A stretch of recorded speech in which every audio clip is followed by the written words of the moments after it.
नहमदुहु व नुसल्ली व नुसल्लिम अला रसूलिहिल करीम अम्मा बाद। मरकज़ अहलुस सुन्नत वल जमात सरगोदा पाकिस्तान से आपके सवालात के जवाबात के लिए हाज़िर खिदमत हैं। जो अहबाब हमें अपना सवाल भेजना चाहें हमारा ईमेल एड्रेस नोट फरमाएँ। markaz.edu87@gmail.com markaz.edu87@gmail.com उर्दू ज़ुबान में अपना सवाल लिख भेजिए। इंशाअल्लाह मरकज़ की तरफ से उसका जवाब दे दिया जाएगा। शुरू करते हैं आज के पहले सवाल से। पहला सवाल हमें पूछा है आलमगीर मोहम्मद साहब ने बनू से। आप पूछते हैं कि एक शख्स दो जगह तरावी पढ़ाता है, आया दोनों जगहों पर पढ़ाई गई तरावी दुरुस्त करार पाएगी या नहीं। देखिए, तरावी सुन्नत मुअक्कदा है। जब एक शख्स ने तरावी पढ़ा ली है तो सुन्नत मुअक्कदा उसके ज़िम्मा से साक़ित हो गई। अब अगर वो दोबारा पढ़ाएगा तो दोबारा पढ़ाई जाने वाली नमाज ये सुन्नत मुअक्कदा नहीं होगी, ये नफिल होगी। इसलिए पहले मकाम पर जो उसने तरावी पढ़ाई है ये तो उसकी सुन्नत मुअक्कदा तरावी हो गई, और दूसरे मकाम पर जो पढ़ाएगा तो ये उसकी नफिल शुमार होगी, और उसके पीछे जो मुक्तदी होंगे उन्होंने नियत की होगी सुन्नत मुअक्कदा की, लिहाजा उनकी तरावी शुमार नहीं होगी। आलमगीरी में ये जुज़िया मौजूद है कि दो मकाम पर तरावी पढ़ाने वाला शख्स की दूसरी जो तरावी होगी वो शरन तरावी नहीं होगी, वो नफिल शुमार होगी। इसलिए आलमगीर मोहम्मद साहब से हम ये अर्ज़ करेंगे कि इस शख्स की दोनों किस्म की नमाज़ों में से पहली नमाज तरावी शुमार होगी और दूसरी नमाज नफिल शुमार होगी, दूसरी तरावी नहीं होगी। इसलिए एक ही जगह पढ़ाए, दूसरी जगह न पढ़ाए। मोहम्मद कासिम अली साहब सिंध से सवाल करते हैं, नमाज पढ़ते हुए बाज़ दफ़ा मस्जिद में लगे हुए शीशे में नमाजी का अक्स नज़र आता है, इससे नमाज पर तो कोई फ़र्क नहीं पड़ता।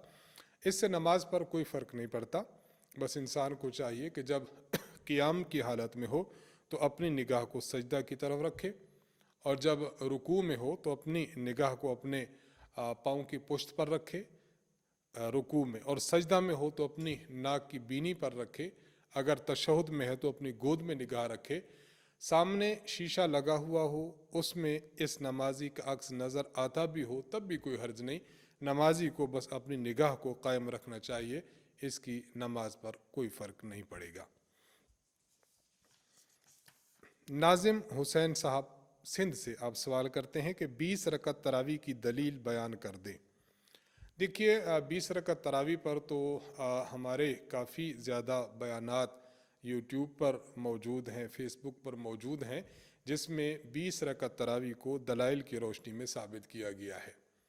उस्ताज़ मोहतरम हज़रत मुतकल्लिम इस्लाम मौलाना मोहम्मद इलियास घुमन साहब दामद बरकातुहुम ने इस मौजू पर मुस्तकिल एक फ़ाइल नोट्स मुरतब फरमाए हैं 20 रकत तरावी के उन्वान से। एक तो उसका मुताला फरमाएँ, और दूसरा उस्ताद मोहतरम की किताब रमज़ानुल मुबारक फ़ज़ाइल व मसाइल में भी 20 रकत तरावी पर दलाइल मौजूद हैं। आपने जो कि सवाल पूछा है, सर दस्त मैं एक दो रिवायात अर्ज़ कर देता हूँ। मुसन्नफ़ इब्न अबी शैबा में हज़रत अब्दुल्ला बिन अब्बास रज़ी अल्लाह ताला अन्हु से मरवी है, फरमाते हैं कि रसूलुल्लाह सल्लल्लाहु अलैहि वसल्लम रमज़ान में 20 रकत और वित्र पढ़ा करते थे। 20 रकत ये आप अलैहिस्सलाम की तरावी होती थी, और वित्र ये तरावी के बाद जो हम पढ़ते हैं ये वही थे। इसमें भी इस रिवायत में रबी अलैहिस्सलाम से रमज़ान मुबारक में 20 रकत पढ़ना साबित है, और ये तरावी है जो दलील है कि तरावी 20 रकत है। इस रिवायत की सनद हसन दर्जा की है, क्योंकि इस रिवायत का जो मज़मून है 20 रकत तरावी, इस पर पूरी की पूरी उम्मत आज तक अमल करती चली आ रही है। और जिस रिवायत के मज़मून को उम्मत मुस्लिमा ले अमल के लिए, जिसे तलक्की उम्मत बिलकबूल कहा जाता है, तो ऐसी रिवायत सही हुआ करती है। इसलिए इस रिवायत की सनद को हसन और बल्कि इससे बढ़कर सही कहा जाएगा। नंबर 2, तारीख़ जुर्जान में हज़रत जाबिर बिन अब्दुल्ला रज़ी अल्लाह ताला अन्हु से रिवायत है, फरमाते हैं कि नबी अलैहिस्सलातु वस्सलाम रमज़ान की रातों में से एक रात हमारे पास तशरीफ़ लाए। आप अलैहिस्सलातु वस्सलाम ने 4 रकत, 20 रकत और 3 रकत वितर पढ़ाए। 4 रकत ये नबी अलैहिस्सलातु वस्सलाम ने फ़र्ज़ पढ़ाए जमात के साथ, 20 रकत ये हुज़ूर अलैहिस्सलातु वस्सलाम ने तरावी पढ़ाई थी जमात के साथ, और 3 रकत वितर ये आप अलैहिस्सलाम ने जमात के साथ पढ़ाए।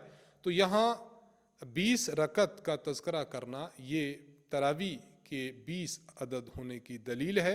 ये रिवायत भी उम्मत ने इसको लिया हुआ है और इस पर अमल पैरा है, इसलिए ये रिवायत भी हसन बल्कि सही दर्जा की होगी। हज़रत उमर बिन ख़त्ताब रज़ी अल्लाह ताला अन्हो से कई रिवायात मरवी हैं कि जिनमें हज़रत उमर रज़ी अल्लाह अन्हो ने 20 रकत तरावी का हुक्म दिया। आप रज़ी अल्लाह अन्हो के दौर में 20 रकत तरावी पढ़ाई जाती रही। यही हाल हज़रत उस्मान रज़ी अल्लाह अन्हो और हज़रत अली रज़ी अल्लाह अन्हो और दीगर सहाबे किराम रज़ी अल्लाह अन्हुम का है। ये मैंने चंद दलाइल अर्ज़ किए हैं। मुस्तकिल दलाइल देखने हों तो उस्ताद मोहतरम की किताब रमज़ान मुबारक फ़ज़ाइल मसाइल और उस्ताद मोहतरम के तैयार करदा नोट्स 20 रकत तरावी का मुताला फरमा लें। मोहम्मद अब्दुल्ला साहब लाहौर से सवाल करते हैं कि एक शख्स बालिग है, उसकी उम्र 17 साल है लेकिन उसकी दाढ़ी अभी तक नहीं निकली, इसके पीछे तरावी दुरुस्त है? जी हाँ, इसके पीछे तरावी दुरुस्त है। इसकी उम्र मुकम्मल है, बालिग हो चुका है। अब तरावी इसकी दाढ़ी का ना निकलना इसकी वजह से इसकी तरावी पर कोई फ़र्क नहीं आएगा। तरावी इसके पीछे बिला तकल्लुफ़ दुरुस्त है। अगला सवाल हमसे पूछा है अब्दुल हमीद साहब ने पेशावर से। आप सवाल पूछते हैं कि तरावी में अगर इमाम ऐसा हो जो दाढ़ी को एक मुश्त से छोटी करवाता हो तो उसके पीछे तरावी पढ़ें या नहीं। देखिए, ऐसा इमाम जो अपनी दाढ़ी को तराश खराश करके एक मुश्त से कम कराता है तो ऐसे शख्स के पीछे तरावी पढ़ना जायज़ नहीं है, बल्कि इस इमाम को फ़ुक़हा ने फ़ासिक इमाम लिखा है और फ़ासिक इमाम की इक्तिदा में तरावी पढ़ना जायज़ नहीं बल्कि मकरूह तहरीमी है। इसलिए ऐसे शख्स के पीछे तो आप नमाज न पढ़ें। हाँ, अलबत्ता इसके अलावा कोई मुतदय्यन और मुकम्मल दाढ़ी वाला यानी जिसकी दाढ़ी एक मुश्त हो उसे इमाम बना लिया जाए, और अगर ऐसा इमाम न मिले तो फिर ऐसे शख्स के पीछे नमाज पढ़ ली जाए जो अगरचे हाफिज़ न हो लेकिन उसकी दाढ़ी मुकम्मल हो और वो मुकम्मल दाढ़ी के साथ भले आखिरी 10 सूरतें 2 मरतबा पढ़ ले तो उसके पीछे तरावी पढ़ी जाए। बहरहाल इस शख्स के पीछे तरावी पढ़ने से एतराज़ किया जाए क्योंकि इसकी इक्तिदा मकरूह तहरीमी है। हमज़ा अली साहब भुलवाल से आप सवाल करते हैं, अगर 2 हाफिज़ मिलकर तरावी पढ़ाएं तो ये कैसा है? मसलन एक हाफिज़ साहब 10 रकात पढ़ाएं और दूसरा भी 10 रकात। 2 हाफिज़ अगर इस तरह तरावी पढ़ाते हैं तो बिलाशुबह तरावी दुरुस्त है, बस 10 रकात एक इमाम पढ़ा ले और 10 रकात दूसरा इमाम पढ़ा ले। लेकिन उलमाए किराम ने यहाँ एक नुक्ता ये भी लिखा है कि बाज़ मरतबा 2 हाफिज़ हों तो वो दोनों अलग अलग तौर पर अपना ख़त्म करते हैं। एक हाफिज़ ने अलग ख़त्म किया और दूसरे हाफिज़ ने अलग ख़त्म किया। इस तरह अगर मुक्तदियों पर गिरानी और बोझ हो तो फिर तो इन 2 हाफिज़ों को चाहिए कि इस तरह न पढ़ें, और अगर एक ही ख़त्म कर रहे हैं, बस आधे पारे और रकात वो पढ़ता है, आधे पारे और रकात ये पढ़ता है और मुक्तदियों पर बोझ भी नहीं पड़ रहा, इसलिए 2 इमामों के पीछे इस तरह तरावी पढ़ना बिल्कुल दुरुस्त होगा। अब्दुल गनी साहब चमन बलूचिस्तान से सवाल करते हैं, मेरे वालिद की सेहत इन दिनों बहुत ख़राब है, वो रोज़ा नहीं रख सकते, इस हवाले से ये बताएं कि क्या वो हर रोज़े के बदले सदका दे सकते हैं, और ये भी बताएं कि एक रोज़े का सदका कितना है। अगर कोई शख्स रोज़ा रखने की ताकत न रखता हो और हर रोज़े के बदले में मखसूस मिकदार अनाज देने का उसको पाबंद किया गया हो तो उसे फ़िदिया कहा जाता है, उसे सदका नहीं होता। सदका है लेकिन उसकी ख़ास इस्तिलाह है कि वो फ़िदिया है। इस हवाले से अच्छी तरह ये बात समझनी चाहिए कि अगर वालिद साहब की तबीयत इन दिनों ख़राब है और चंद दिन के बाद उम्मीद है कि तबीयत उनकी संभल जाएगी, दुरुस्त हो जाएगी, तो फिर उनके लिए फ़िदिया देना जायज़ नहीं है। अभी रोज़े छोड़ दें, बाद में जब उनको सेहत मिल जाए और रोज़े रखने की तौफीक मिल जाए तो फिर रोज़े रखें, फ़िदिया देना दुरुस्त नहीं है। और अगर वाले साहब की तबीयत इन दिनों भी ख़राब है और बकौल डॉक्टर साहिबान के आइंदा भी तबीयत के दुरुस्त होने का इम्कान नहीं है, या अगर तबीयत को संभली तो रोज़ा रखने का इम्कान नहीं है और बिल्कुल रोज़ा रखने से मायूसी हो चुकी है कि सेहत साथ नहीं देती, अगर इस तरह की सूरत हाल है तो फिर वालिद साहब फ़िदिया दे सकते हैं। फ़िदिया का मामला आपने पूछा, तो एक रोज़े का जो फ़िदिया है वो एक सदक़तुल फ़ितर के बराबर है। आप जब किसी शख्स को फ़ितराना देते हैं तो या गंदम से देते हैं या खजूर से देते हैं या जौ से या किशमिश से। गंदम से दें तो 1.25 किलोग्राम, एहतियातन 2 किलोग्राम। किशमिश, जौ और खजूर से दें तो 3.5 किलोग्राम। तो आपने अगर आपके वालिद साहब ने अगर रोज़ों का फ़िदिया देना है तो फिर इन 4 अजनास और उनकी मज़कूरा मिकदार में से किसी एक जिन्स को उस मिकदार के मुताबिक एक रोज़े के बदले में दे दिया करें। रमज़ान चूँकि शुरू है, अगर चाहें तो इकट्ठा ही दे दें और अगर चाहें तो फिर हर रोज़े के बदले में रोज़ाना एक एक मिकदार फ़िदिया और मिकदार फ़ितराना दे दिया करें तो इंशाअल्लाह उनका फ़िदिया अदा होता रहेगा। लेकिन साथ ये भी समझना चाहिए कि अगर अल्लाह ताला इन्हें कल सेहत देता है और इनकी ताकत वापस लौट आती है और ज़ोफ़ बाकी नहीं रहता और ये रोज़ा रखने के काबिल हो जाते हैं तो फिर दिया हुआ जो फ़िदिया है वो सदका हो जाएगा। अब इन पर लाजिम होगा कि ये रोज़े रखें, रोज़े रखे बग़ैर तलाफ़ी नहीं होगी। मोहम्मद साजिद हुसैन साहब कमालिया से सवाल करते हैं कि वितर की नमाज में इमाम दरमियानी कादा भूल गया, मुक्तदियों ने लुकमा दिया तो वो वापस आया और कादा बैठा, आखिर में साहब का सजदा नहीं किया, तो अब नमाज का क्या हुक्म है? ये वितर हमने पिछली रात पढ़े हैं। इमाम साहब ने जो ये फ़ेल सर अंजाम दिया है, इस हवाले से 2-3 बातें समझने की हैं। पहली बात ये, अगर किसी शख्स से दरमियानी कादा भूल जाता है और वो खड़ा हो जाता है तो मुक्तदियों को अब लुकमा नहीं देना चाहिए, और अगर मुक्तदियों ने लुकमा ले भी लिया, दे भी दिया, तो इमाम साहब को लुकमा लेकर वापस नहीं लौटना चाहिए, बल्कि अगर 2 रकत पर कादा नहीं किया और खड़ा हो गया तो उसे खड़े रहना चाहिए और अब तीसरी रकत पढ़नी चाहिए। वो वापस आया तो उसने बुरा किया। एक बात। दरमियानी कादा ये वाजिब है, जब वाजिब छूट जाए या वाजिब में तकदीम ताख़ीर हो जाए तो सजदा साहब लाजिम आता है।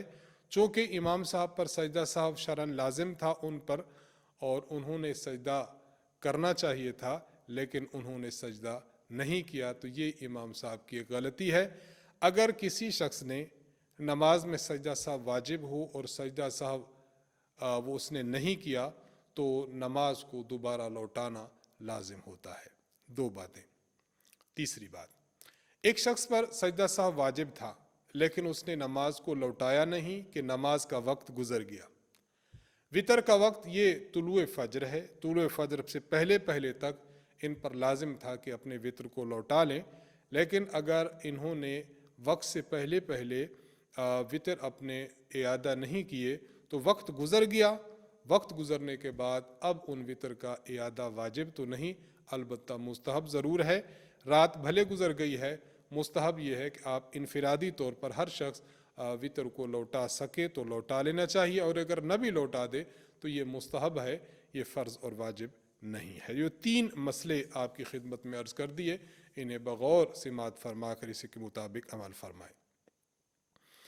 मोहम्मद मूसा साहब डेरा इस्माइल ख़ान से लिखते हैं कि एक शख्स ने रोज़ा रखा, इसे दिन में एहतलाम हुआ, अब वो गुस्ल में गरारा और नाक की नरम हड्डी तक पानी कैसे चढ़ाए? अगर कोई शख्स रोज़ा से हो और गुस्ल उस पर फ़र्ज़ हो जाए तो गुस्ल फ़र्ज़ होने के बाद उसको जो गुस्ल का तरीका है वो यूँ इख्तियार करना चाहिए کہ وہ اپنے ناک میں نرم ہڈی تک پانی لے جائے، مثلاً انگلی کو اس نے تر کیا اور انگلی تر کر کے اپنے دونوں نتنوں میں انگلی پھیر دی، چلو میں پانی لے کر پھر اپنے ناک کے ذریعے اوپر نہ چڑھائے، اوپر جب چڑھائے گا تو نتنوں کے ذریعے ناک کے ذریعے گلے میں پانی آ جائے گا، اس سے روزہ اس کا فاسد ہو سکتا ہے۔ اس لیے ناک میں پانی چڑھانے کے بجائے بس نرم ہڈی تک پانی لے جائے، اور جس طرح عرض کیا گیا کہ انگلی تر کر کے لے جائے۔ نمبر 2، اس نے جو کلی کرنی ہے تو کلی کا معنی یہ ہے کہ منہ میں اچھی طرح پانی لے منہ میں اچھی طرح اگر پانی وہ ڈال دے گا تو بس اس کی کلی ہو گئی۔ روزہ کی حالت میں یہ غرارہ نہ کرے، غرارہ کرنے سے مبادا کہ اس کے گلے میں پانی چلا جائے اور اس کا روزہ فاسد ہو جائے۔ اور تیسری چیز کہ وہ اپنے پورے جسم پر ایک مرتبہ پانی جب پھیر لے گا تو فرض ادا ہو جائے گا، 3 مرتبہ کرے گا تو سنت ادا ہو جائے گی۔ تو اس طرح کسی شخص پر اگر دن میں غسل فرض ہو جائے تو یوں اپنا غسل کر لے۔ ساتھ ساتھ یہ بات بھی ہے کہ جب روزہ افطار کرے گا تو روزہ افطار کرنے کے بعد پھر بھی ناک میں پانی چڑھانا اور نرم ہڈی سے اوپر لے جانا یہ اس پر واجب نہیں ہوگا، بس اس کا غسل تام ہو گیا ہے، اس کو دہرانے کی حاجت نہیں ہے۔ مسعود حسین صاحب تلا گنگ سے آپ سوال کرتے ہیں کہ صدقۃ الفطر اپنے بھائی کو دے سکتے ہیں، وہ غریب ہے؟ صدقۃ الفطر اپنے بھائی کو دیا جا سکتا ہے۔ مختصر سی تمہید میں تفصیل میں عرض کرنا چاہوں گا، صدقۃ الفطر ان لوگوں کو دیا جا سکتا ہے جن کو زکوٰۃ دینا جائز ہے، اور جن کو زکوٰۃ دینا جائز نہیں ان رشتہ داروں کو صدقۃ الفطر بھی نہیں دے سکتے۔ زکوٰۃ کے متعلق اصول یہ ہے کہ زکوٰۃ انسان اپنے والدین کو بھی نہیں دے سکتا، دادا دادی، نانا نانی، پڑ دادا پڑ دادی، پڑ نانا پڑ نانی، اوپر تک ان کو بھی نہیں دے سکتا۔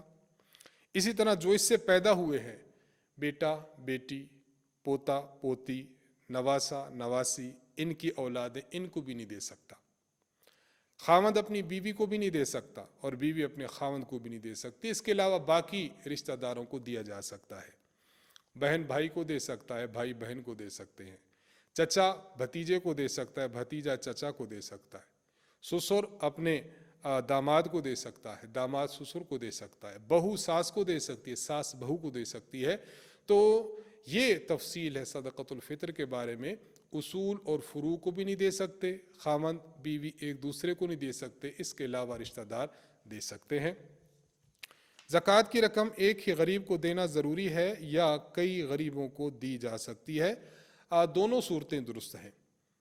اگر زکوٰۃ کی رقم ایک ہی غریب کو دے دی جائے تب بھی درست ہے، اور زکوٰۃ کی رقم متفرق طور پر کئی غرباء میں بانٹ دی جائے تب بھی درست ہے۔ لیکن فقہا نے ایک بات لکھی ہے، وہ ہم عرض کر دیتے ہیں، وہ یہ: اگر کسی شخص نے ایک غریب کو اتنی زکوٰۃ کی رقم دے دی کہ جس سے وہ صاحب نصاب ہو گیا، تو اتنی زیادہ رقم زکوٰۃ کی بیک وقت دینا تو مکروہ ہے۔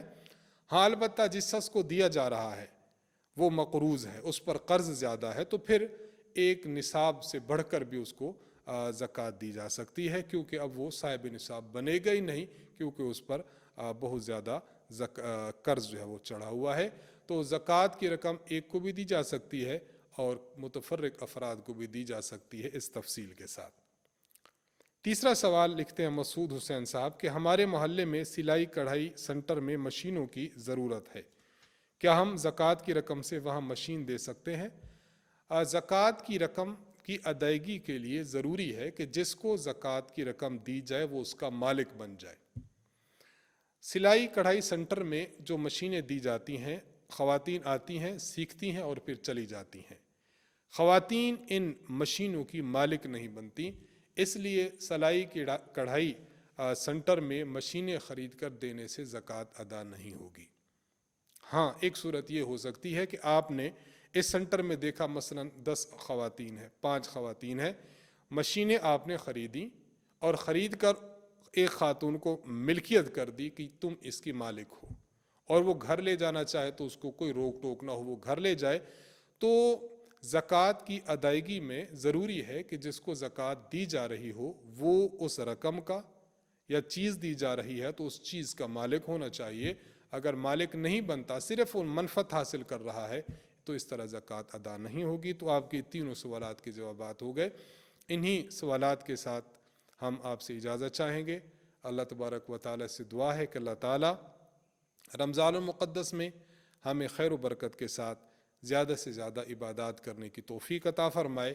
وآخر دعوانا ان الحمد للہ رب العالمین۔